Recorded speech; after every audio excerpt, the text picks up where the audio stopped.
So,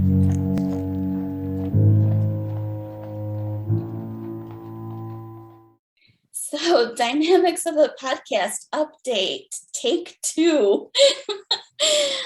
Hello, everybody. Welcome to Dynamics of a Podcast, the only podcast dedicated to Professor Moriarty, Napoleon of crime and arch nemesis of Sherlock Holmes. This is the second time that we've tried to do this video update because the first time, somehow, we only got Dixie's video feed and not mine, which was a problem because I did show and tell. Yeah. So I'm Madeline Quinones. I am joined by the most long-suffering and patient co-host ever, Dixie Parkinson. So I am recording for the first time from my own house. This is my office/study. It really is kind of like, I think of it as being an office because this is where I work, but it is really also a study because this is where I have the majority of my books. So so that, of course, has been keeping us from doing any more episodes recently. And I know, Dixie, you have been busy yourself. Yeah, I'm looking at flats. I'm going to go see another one tomorrow. So yeah, I'm also busy. Yeah, good luck with that. And you said that if you moved, it would be in April? Yeah. Okay. And of course, I talked with Claire last night, and I totally forgot to ask her about like doing an episode in March. But hopefully, dear audience, we will try to do an episode next month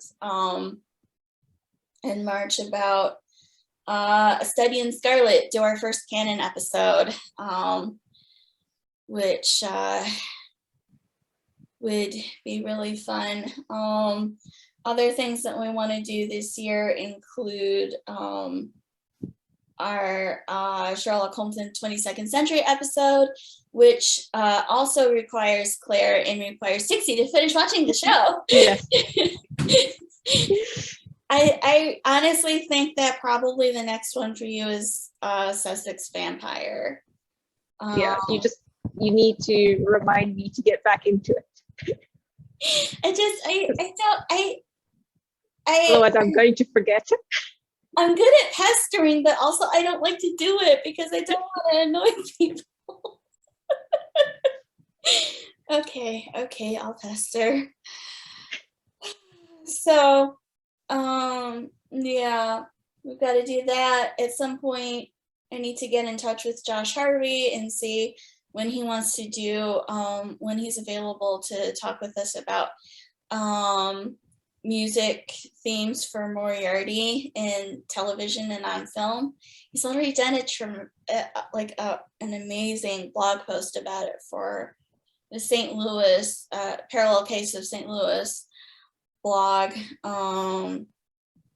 So if I ever actually do show notes for this video, I will include that link.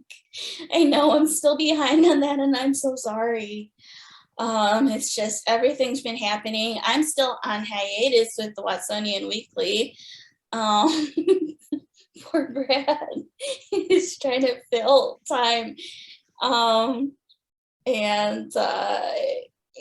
I swear, Brad, I am gonna do that, just not yet, because I also have mice in the house, or at least I've gotten rid of 2 mice in my kitchen.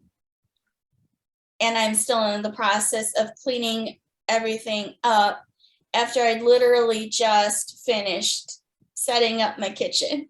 So it's really upsetting. I just finished. And this happens. So there's that going on. And what else? Oh yeah, of course. So today is the 25th of February, and we could be seeing the start of World War III. don't know. It's kind of hard to tell right now whether, like, a lot of people have already died, so I hate to say this, but it's hard to tell right now whether this is something that will blow over or whether it's something that will turn into a full-scale war. And if it does, who knows what's going to happen in the future, especially since Russia likes to do cyber attacks. So it's like, we're going to definitely do this podcast for as long as we can. Yeah. But also, could Russia crash our internet grid or something? That's entirely possible, which is why I'm bringing this up. You know, we just don't know what's going to happen in the next few days, let alone weeks, let alone months. Of course, we are going to be here for as long as we possibly can, and, you know, just really hope and pray that nothing earth-shattering is going to happen. So that's our little acknowledgement of history happening right now. It just kind of felt weird to do what is an update episode and not talk about the biggest update there is currently. So, let's see what else. There's 221 BCon. So that's coming up in April. Hopefully that's still going to go forward. It's going to be the second weekend of April, which is actually the end of the first week of April. So I will be there, which is going to be really exciting because it's the first time that I'll be doing 221 BCon in person. Road trip, yay. I'm getting my car service next week. I'm also getting my booster shot finally. So I will be, you know, ready for a trip after that. Is this the first like Sherlockian Convention that you've been to? Yes, it is. So this is actually going to be my first time meeting Sherlockians in person, which is really exciting. Of course, you know, who knows if I'm ever actually going to get to meet you in person. Yeah, that needs to happen. Yeah. Well, you know, you could maybe actually try to do 221 BCon one of these years. We could split like paying for a 2-bedroom room. Just throwing that one out there. That would be lots of fun. Well, because they purposely, like, the con happens in a circle of hotels that is right on the other side of the interstate from Atlanta's absolutely ginormous airport area. Because there's the domestic airport and there's the international airport. Those are actually different exits off of the interstate. That's how big it is. Yeah. So it's entirely possible for you to, like, fly into the international airport. I could come pick you up and we could, share that room. So just throwing that one out there. That would be fun. My big issue with coming is just that the US is very strict about who they give their visas to. That's why I wasn't able to come a few years ago. Right. Freaking everything. But you know, maybe next time you try, it'll work better. Because last time you'd barely been on the grid for a few months. By now you've been so it's a bit different now. So hopefully, like, especially if you're just like, come in, like I don't know whether you can say that, like, I'm going to a convention. Or you do know, you give like your reasons for why you're going, so maybe that would help. Maybe it would help if you were actually, like, going to events. So yeah. And I did it. actually tell you this. I don't think that I told you this because this happened. I found out about this after we got off Zoom last Sunday. But that I'm going to be a panelist. Oh, really? Yeah. So you can volunteer for specific panels, and they let normal people do it because that's like 221 Con is like by fans for fans. That's the fun of it. So I volunteered for the panel from Canon to Fanon, Sebastian Moran. So I am looking forward actually to asking a lot of questions and seeing if somebody can give me the scoop on how Michael Fassbender got to be the unofficial BBC Sherlock Moran. So I am really looking forward to that. That's going to be a lot of fun. And then afterwards, we'll have to do like a recap episode. Yeah. So that should be a lot of fun. I'm hoping to have goodies to show. And that is my segue really quick because we're running out of time here. But I had to show at least some of the stuff that I showed last time that didn't get recorded. So I've actually set up. Oh, it looks great. Yeah, a stuff display here. So we've got the awkward couple in the back, Darth Vader and Queen Amidala. We've got a little mini Lego Pikachu, which I got for Christmas from my brother. Or no, I think that was birthday, actually. Sherlock, let's see. Sherlock Holmes figure there.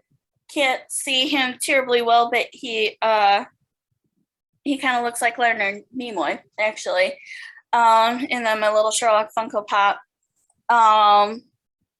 Lego Anakin Skywalker Pod Racer, which that's like, I am a huge Phantom Menace fan.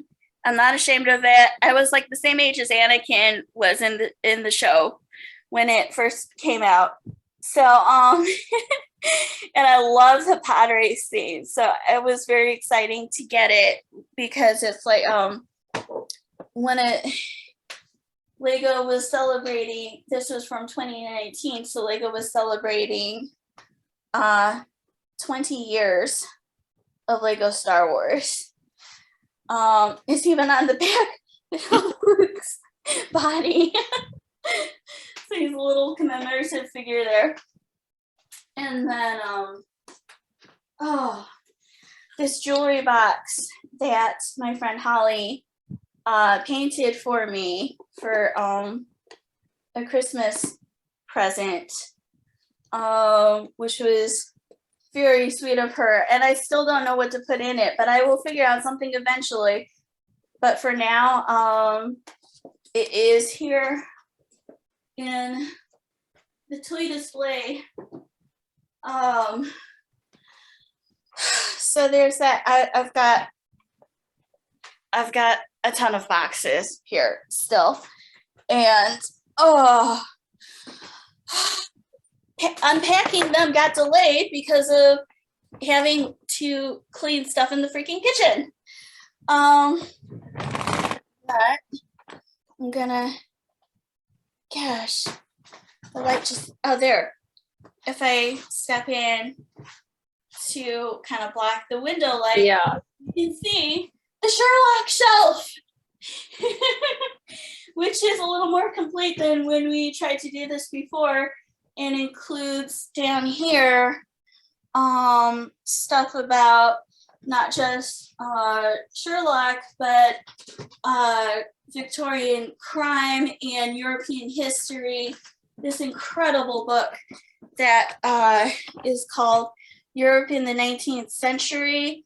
It was published at the start of the 20th century, so it is pre-World War I, but in the end, it talks about the question of Germany and the Kaiser, and like World War I did not come out of the blue. some people really did see it coming. And you can see that in this book, and it's incredible. It is one of the coolest antique books I've got for that reason. I've got, let's see, Brad Kefauver very kindly added to my Arthur Conan Doyle collection, so thank you, Brad.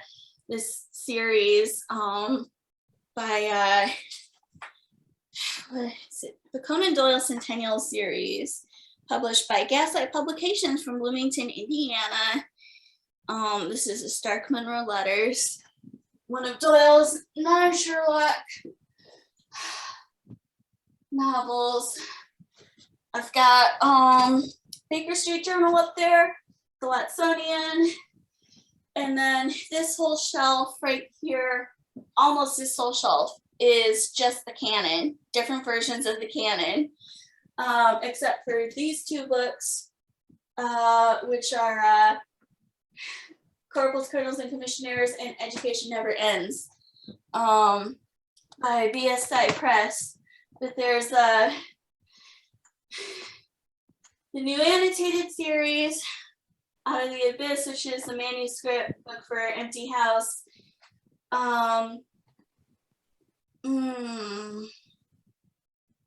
Doubleday. I've got volume 1 of the Doubleday Complete Sherlock Holmes. I've got what looks like a pirated copy of A Study in Scarlet because it does not have a copyright on it. The Boys Sherlock Holmes, which was my very first canon book, How I Read A Study in Scarlet in Sign of the Four. Because it is The Boys Sherlock Holmes, it completely cuts out Holmes's drug use, and it also only summarizes the American part of A Study in Scarlet. So, like, I actually didn't read the Mormon backstory for years and years. It's pretty funny. And then, because this cover art is great, Adventures of Sherlock Holmes and Hunt of the Baskervilles. Got some great 70s illustrations there. Oh, and then really quickly, gotta plug this really fast because I'm in it. And Various Films of Sherlock Holmes, Volume 2. And my Moran story, Yours in Grief. So very exciting. Make sure you all go get a copy and read it. I actually still need to get a copy of Volume 1. I got Volume 2 because, of course, that's my author copy. Yeah, but you're not in the first one, so it doesn't Right. matter. Oh, hey, the first one actually also has a Moran story. I want to read that. Oh, okay. So, yeah, that's all the show and tell I've got time for today. I need actually to get back to work now. Hopefully we can do an episode in the next few weeks. Just wanted to do this little video update now to let you know we haven't fallen off the face of the earth. Not yet. That could still happen. Because goodness sakes, just being a homeowner on your own, being totally on your own and having a house is kind of a lot. And of course, you've got a lot of stuff, and it's not just trying to move. I know.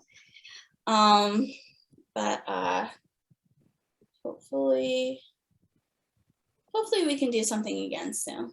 Thank you guys for watching. We'd love to hear from you. Yeah. Comments or emails are nice. Also tweets. Remind me to be active on Twitter because I haven't done that in a little while. Yeah, thanks for watching, and we will see you next time. Bye. Bye.